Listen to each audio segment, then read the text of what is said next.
Eu me caso em 3 meses e se eu pudesse voltar no início do planejamento do meu casamento, tem muita coisa que eu faria diferente. Tem coisas que eu gastaria dinheiro de novo, sem pensar 2 vezes, e tem coisa que se eu pudesse, eu nem teria contratado. Então, se você é noiva ou sonha em casar algum dia, talvez esse vídeo seja pra você. Oiê, eu sou a Fernanda e desde que eu comecei a planejar o meu casamento, eu descobri muita coisa que eu não fazia a menor ideia. Então, hoje vamos bater um papo sobre algumas dicas que eu daria para uma amiga que estivesse começando esse planejamento agora. Primeiro, casamento custa mais do que você imagina. Eu sei que todo mundo fala isso, mas eu vou bater nessa tecla porque aqui o baque foi muito grande. Todo casamento é diferente, mas eu confesso que eu subestimei bastante o valor dos pequenos gastos. Ah, e claro, um ponto importante, eu sou de São Paulo, então tudo que eu falar aqui vai ser baseado na realidade daqui de onde eu moro. Abrindo o jogo com vocês, quando eu comecei a organizar o meu casamento, o meu teto de gastos era 50 mil. E spoiler, eu já estou quase dobrando este valor. Sem luxo. O mais caro de um casamento é o buffet, sem dúvidas. E quando você vai lá visitar o local ou acompanha fotos e vídeos daquele lugar, o que ninguém te diz é que uma boa parte do que você está vendo ali são coisas extras e que não fazem parte do pacote quando você vai lá contratar. Por exemplo, no buffet que eu fechei é um desses com um pacote completão. Um lugar onde você faz a cerimônia, a festa, tá incluso buffet, bebidas não alcoólicas, decoração, flor, bolo, DJ, iluminação, essas coisas básicas. E aí a gente pensa, então tá tranquilo. Mas depois, quando você começa de fato a organizar, aí você vê que tal flor é um valor extra. Um vaso de tal formato é um valor extra. Uma passarela que você queira de uma cor diferente é um valor extra. Se você quer flores pelo caminho inteiro, é um valor extra. Então, assim, existem várias outras coisinhas que eles não te falam na hora da contratação. Então, por isso, a gente já vai entrar na dica número 1. Dica 1, vale muito a pena você ter uma assessora de casamento. A assessoria do casamento não é só aquele peso que você tira das suas costas com medo de estar esquecendo alguma coisa ou fazendo alguma coisa errada. Eles já conhecem a manha do negócio, então esses extras, esses detalhezinhos não vão passar impune aos olhos deles. Uma coisa que eu fiz foi contratar primeiro o buffet e depois a assessoria. E se eu pudesse voltar no tempo, eu com certeza fecharia a assessoria primeiro. Porque a assessoria, ela vai ter vários outros lugares para te indicar baseado no estilo de casamento que você quer. Eles também podem ir com você nesse momento de fechar contrato, ler contrato. E aí, como você já vai ter explicado anteriormente o que você espera do casamento, se tiver alguma coisa extra, eles já vão avisar, então as coisas ficam mais claras. E aí você não tem surpresa lá perto do casamento com tanto de coisa extra que você vai ter que pagar. Sem contar que eu fechei várias coisas por indicação da minha assessora. Assim, tem gente que fala, mas eles não ganham dinheiro para indicar? Ué, gente, se o preço tá bom para você, tá um preço justo, o trabalho é de confiança, porque geralmente os assessores só indicam pessoas que eles já trabalharam anteriormente. Qual que é a diferença para você se eles estão ganhando porcentagem ou não? Claro que eu sempre comparei os valores do que me foi indicado e das empresas que eu procurei por fora, mas na maioria dos casos o valor por indicação estava melhor. Porque algumas vezes eles dão desconto vindo por indicação do assessor, então o preço, na maioria das vezes, para mim, ficou melhor. Dica 2. Conheça o gosto dos seus convidados e, claro, o de vocês. Gente, isso é uma coisa que pode te fazer economizar muito dinheiro, tá? Nada mais caro do que um carrinho de chocolate, de sorvete, lá parado na sua festa, porque os seus convidados eles são muito mais da bebida do que da comida. Ou um bar, que geralmente é caríssimo, lá parado porque os seus convidados preferem chopp ou até mesmo nem bebem tanto assim. Então essa análise realista é o principal guia do com que gastar o nosso dinheiro. Eu, por exemplo, não vou ter nada de doce extra. Carrinho de fondue, carrinho de sorvete, carrinho de bala fine, porque eu sei que a minha família e os meus amigos, e eu e o meu noivo, claro, a gente é muito mais da bagunça.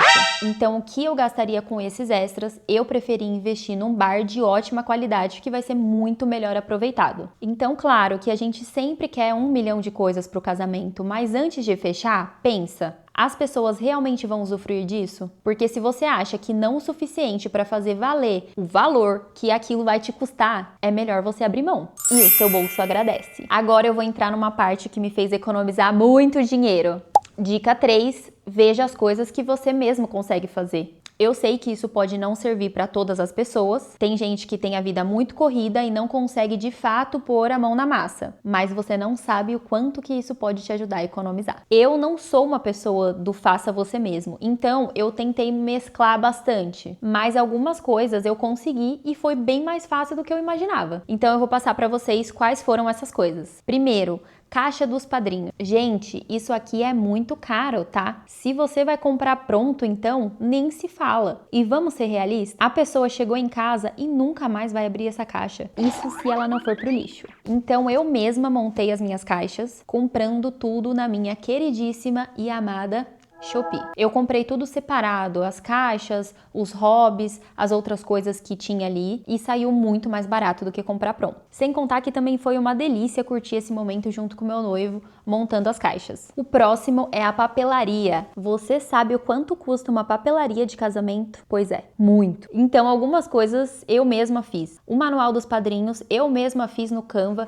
fui até um local aqui na minha cidade, imprimi em papel cartão e saiu R$15. Tudo. E ficou lindo, tá? Vou deixar a imagem em algum lugar aqui pra vocês. Pra vocês terem uma ideia, os convites eu realmente mandei fazer em uma gráfica. Foram 50 convites e saiu R$600. Sim, é muito caro. Mas as outras partes da papelaria eu mesma vou fazer. Próximo tópico, lembrancinhas. Gente, ok que é um item quase que obrigatório, mas, vamos ser sinceros, a maioria das pessoas joga fora no dia seguinte. Então, por exemplo, eu aproveitei os dons da minha mãe no crochê para fazer uns cachepôs de suculenta. Suculenta é super barato, já é super comum em lembrancinha de casamento. E para não ficar aquela coisa só, comprei, estou dando, a minha mãe vai fazer uns cachepôzinhos que eu também vou deixar aqui em algum lugar, a foto para vocês verem como que é. E essa vai ser a minha lembrancinha. Está ótimo. Além do mais, eu também aproveitei para pedir para ela fazer uns chaveiros para dar de lembrancinha na hora do sapatinho. Então assim, conhece alguém que tem algum dom? Crochê, costura, pintura, desenho? Não sei. Use disso e você vai economizar muito dinheiro. E essa próxima e última dica talvez seja a mais difícil de aceitar. Dica 4.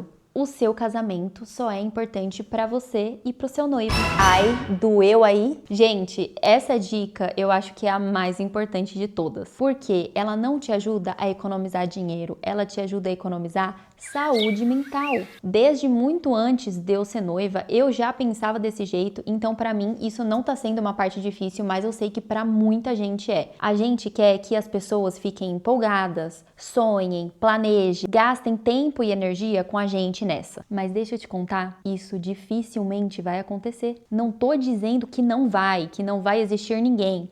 Mas, por exemplo, eu mesma tenho a minha mãe, a minha sogra, a minha cunhada e algumas pouquíssimas amigas que estão realmente empolgadas comigo. Mas eu acho que a questão é a gente entender que ninguém tem a obrigação de nada. As pessoas já estão tentando lidar com a própria correria, com as próprias responsabilidades, com os próprios problemas. E não é por mal, mas elas não vão conseguir suprir as suas expectativas se você estiver esperando que elas vivam intensamente tudo isso com você. Porque simplesmente não dá. Então assim, se você colocar isso na sua cabeça desde já, você vai evitar muita frustração. E convenhamos, não precisamos de mais nesse momento, né? Se alguém vier até você, pedir para ir, pedir para saber, quiser acompanhar, vai ser uma delícia. Mas também, se ninguém pedir, você não vai gastar energia se chateando por isso. O mais importante é você e o seu noivo ou a sua noiva estarem 100% voltados para esse momento. O resto das pessoas só vão participar mais quando estiver chegando bem perto. Enfim, sem expectativas, sem frustrações. E para finalizar, uma coisa que ninguém me contou é que junto com a felicidade também vem ansiedade, expectativa, medo, insegurança, mas ao mesmo tempo é muito bonito e muito gostoso construir tudo isso. Essas foram as 4 dicas desse vídeo, espero que tenha servido de algo para você. E claro, ainda faltam 3 meses pro meu grande dia, então eu sei que até lá tem chão, tem gente que fala que o verdadeiro caos começa agora. Então, se vocês quiserem, eu posso ir mostrando um pouco mais desses bastidores, organização, detalhes, ou até mesmo mais dicas, porque essas 4 foram as básicas do que eu aprendi até agora. Enfim, todas as surpresas que a gente vai ter até lá. E se você vai casar também, comenta aqui embaixo. Se tiver alguma dúvida, alguma coisa que eu possa ajudar você, pode escrever aqui embaixo também, que vai ser um prazer te responder. Até o próximo vídeo, beijo!